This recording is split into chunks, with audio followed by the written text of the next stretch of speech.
Students, class 9 science English medium में मैं एक बार आपको वेलकम करती हूँ।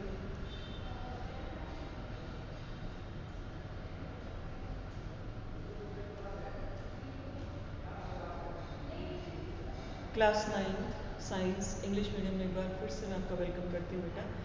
एंड चैप्टर 3 हम लोग स्टार्ट कर चुके हैं। चैप्टर 3 में कुछ टॉपिक्स हम लोग कवर कर चुके हैं और एक टॉपिक हम आज कवर करने वाले हैं चैप्टर 3 का। देखो अभी आज जो टॉपिक हम कवर करने वाले हैं उसका नाम हमने लिखा हुआ है आयंस। इन आयंस हम किसे बोलते हैं? Ions charged chemical species.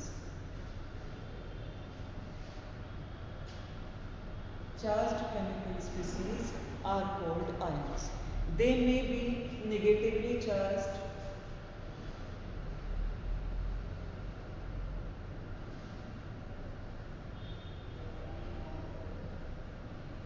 and they may be positively charged.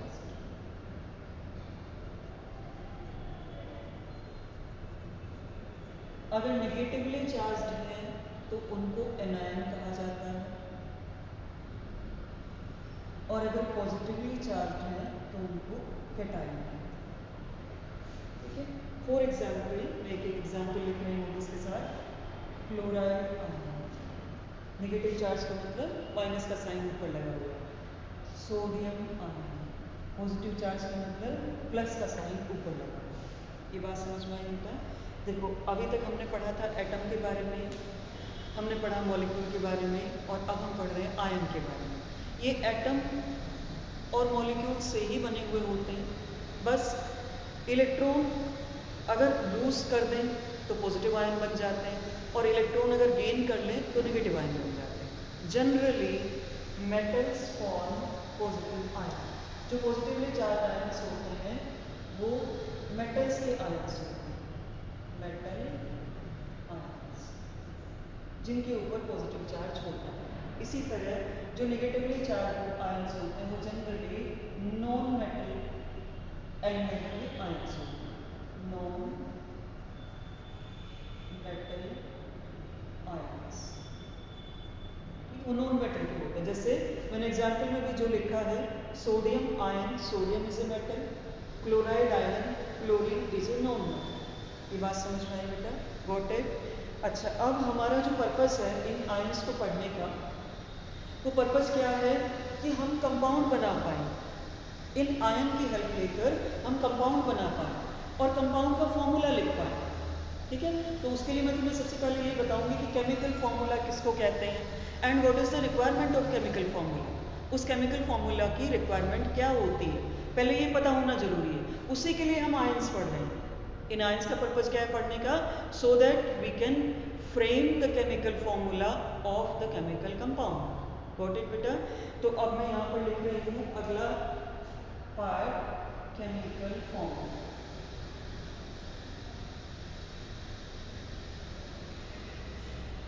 ठीक है, chemical formula is like the chemical symbol. जैसे किसी एलिमेंट को रिप्रेजेंट करने के लिए केमिकल सिंबल की हेल्प ली जाती है, केमिकल फॉर्मूला को रिप्रेजेंट करने के लिए आयंस के सिंबल की हेल्प ली जाती है या एटम्स के सिंबल्स, एलिमेंट के सिंबल की हेल्प ली जाती है। जो अपने आयोनिक कंपाउंड्स हैं उनमें आयंस का फॉर्मूला आएगा और जो अपने कोवेलेंट कंपाउंड्स हैं वहाँ पर एटम्स को डायरेक्टली उनकी वैलेंसी के अकॉर्डिंग लिखा जाता है। तो what is the chemical formula? Chemical formula is representation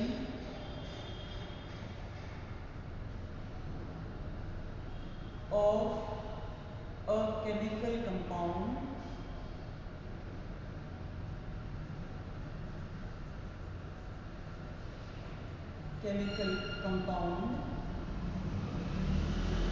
in the form of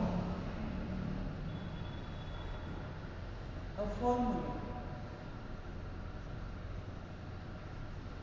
ठीक है, फॉर्मूला की फॉर्म में अगर किसी केमिकल कंपाउंड को रिप्रेजेंट किया जाता है then it is called chemical formula. ये बात समझ में आई बेटा?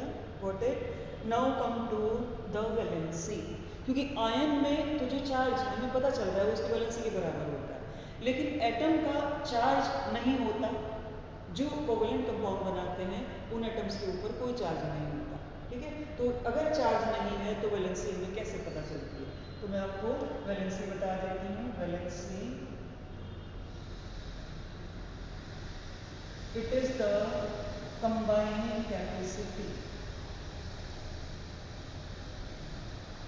Capacity of an element. किसी एलिमेंट की कंबाइनिंग कैपेसिटी को उसकी वैलेंसी कहते हैं। And combining capacity in terms of the electron, कितने इलेक्ट्रॉन देकर, कितने इलेक्ट्रॉन लेकर या कितने इलेक्ट्रॉन का साझा करके, ठीक है।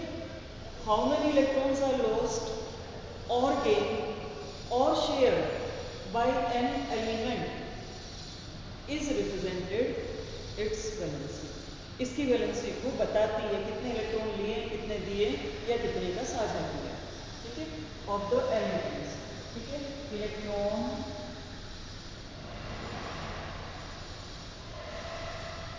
Lost, gain, share,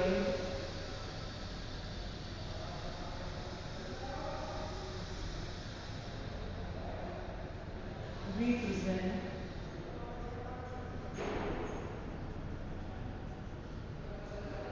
the valency of an element, ठीक है। ये बात समझ में आई बेटा? And the second thing, charge on an ion, ऊपर लिख देती हूँ, charge on an ion is directly equal to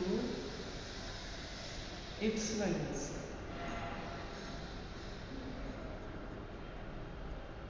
सीधे सीधे इसकी वैलेंसी के बराबर हो जाएगा। कैसे? क्लोराइड आयन की वैलेंसी 1 ली जाएगी, सोडियम आयन की वैलेंसी 1 ली जाएगी, ठीक है। एक के ऊपर माइनस का चार्ज है और दूसरे के ऊपर प्लस का चार्ज है, तो उनकी वैलेंसी साइन को हटाकर जो भी चार्ज आ रहा है वो उसकी वैलेंसी के बराबर माना जाएगा।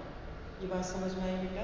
अब देखो, जो मैंने वैलेंसीज लिखी हैं और जो तुम्हें यहाँ वैलेंसी बताई, केमिकल फॉर्मूला बताया, इस वैलेंसी की हेल्प लेते हुए जितने भी आयंस अपनी बुक में अवेलेबल हैं, एक पूरी टेबल आयंस की बनी हुई है। नेगेटिव आयन की एक पूरी टेबल है, पॉजिटिव आयन की एक पूरी टेबल है, ठीक है। तो उनमें से एक कुछ एग्जाम्पल्स लेते हुए मैं यहाँ पर तुम्हें केमिकल फॉर्मूला बनाना बताऊँगी, ठीक है। How to make chemical formula of the chemical compound. Making of the chemical formula,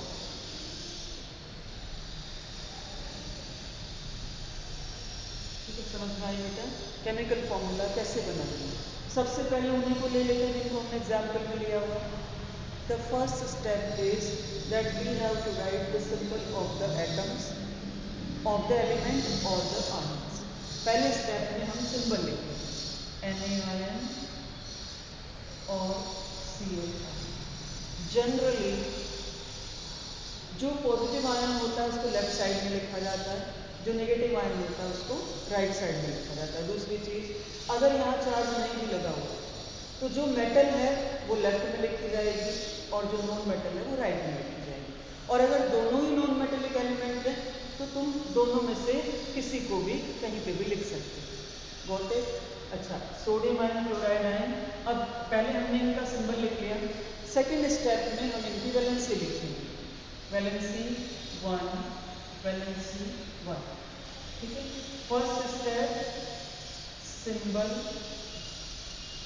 second step valency and third step cross multiplication. Cross multiplication ठीक है, क्रॉस मल्टीप्लाई किया हमने। क्रॉस मल्टीप्लाई करने का मतलब क्या है? क्लोरीन की वैलेंसी सोडियम के बाद लगानी है और सोडियम की वैलेंसी क्लोरीन के बाद लगानी है। NaCl1 और अब अपना चौथा रूल आएगा कि अगर 1 लगा हुआ है, यहाँ तो दोनों ही एटम में 1 लगा हुआ है, लेकिन अगर 1 लगा हुआ है तो 1 2 एटम में हो या 1 एटम में हो, उसको नहीं लिखा जाता, नंबर में नहीं लिखा जाता। रीजन, अगर मैं यहाँ से 1 हटा दूँ तो भी यहाँ पर Cl एक ही पड़ा रहेगा, अगर मैं यहाँ से 1 हटा दूँ तो भी यहाँ पर Na एक ही पड़ा रहेगा। तो ये अपना आ गया है chemical formula. NaCl is the chemical formula.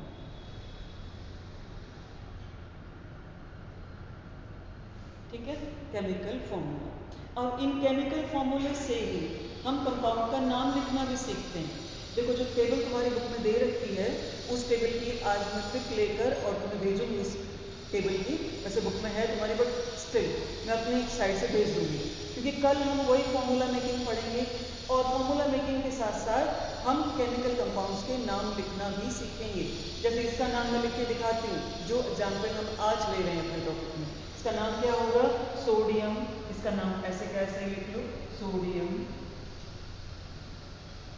ठीक है, Cl का नाम बुक में जो टेबल है उसमें क्लोराइड लिखा हुआ है, तो हम इसके नाम के बाद क्लोराइड लिखते हैं, सोडियम क्लोराइड। ये क्या होगा? इसका chemical name, chemical name, and it is the chemical formula. ठीक है, एक बार वापस बताती हूँ बेटा, how to make the chemical formula. सबसे पहले हमें उन्हीं के केमिकल फॉर्मूले लिखने सीखने हैं जो तुम्हारी बुक में टेबल दे रखी है, पॉजिटिव आयन, नेगेटिव आयन, और उसकी पिक आज मैं तुम्हारे पास भेजने वाली हूँ। ठीक है, सबसे पहले लिखेंगे सिंबल आयंस का, पॉजिटिव आयन लेफ्ट में, नेगेटिव आयन राइट में। उसके बाद लिखेंगे वैलेंसी, जो भी उसके ऊपर प्लस में या माइनस में चार्ज लगा हुआ है उसको साइन के बिना, कोई साइन नहीं लगाएंगे यहाँ पे, साइन के बिना उस चार्ज को लिख देंगे। अब हमने इसको क्रॉस मल्टीप्लाई कर दिया, तो क्रॉस मल्टीप्लाई करके हमारे पास जो भी आएगा वो लिख लेंगे हम फॉर्मूला। फिर उसका टेबल में से देख के कि उसका क्या नाम दिया हुआ है, जैसे इसका नाम सोडियम दिया हुआ है, इसका नाम क्लोराइड दिया हुआ है, हमने नाम लिख दिया सोडियम क्लोराइड, और ये इसका केमिकल फॉर्मूला पढ़ा जाएगा। ये बात समझ में आई? हमें केवल 3 स्टेप फॉलो करने हैं। Right the symbol, express the valency, and then cross multiply the valency of both the elements. Sodium के पीछे क्लोरीन की वैलेंसी आएगी, क्लोरीन के पीछे सोडियम की वैलेंसी आएगी। यहाँ पर कोइंसिडेंटली दोनों की 1 ही है, इसलिए दोनों में से कुछ भी नहीं लिखा जाएगा, क्योंकि अगर हम सोडियम लिख रहे हैं तो इसको 1 ही पढ़ेंगे, 1 एटम ऑफ सोडियम। अगर हम Cl लिख रहे हैं तो उसको 1 ही पढ़ेंगे, 1 atom of chlorine. Got it बेटा? सो आज का जो टॉपिक हमने पढ़ा है इसको अच्छे से एक बार बुक से रीडिंग लगा लेना, और कल हमारा मेन टॉपिक यही रहेगा, how to make the chemical formula with the help of the table given in book, and how to write the chemical name of the compounds of chemical formula. Got it? So thank you.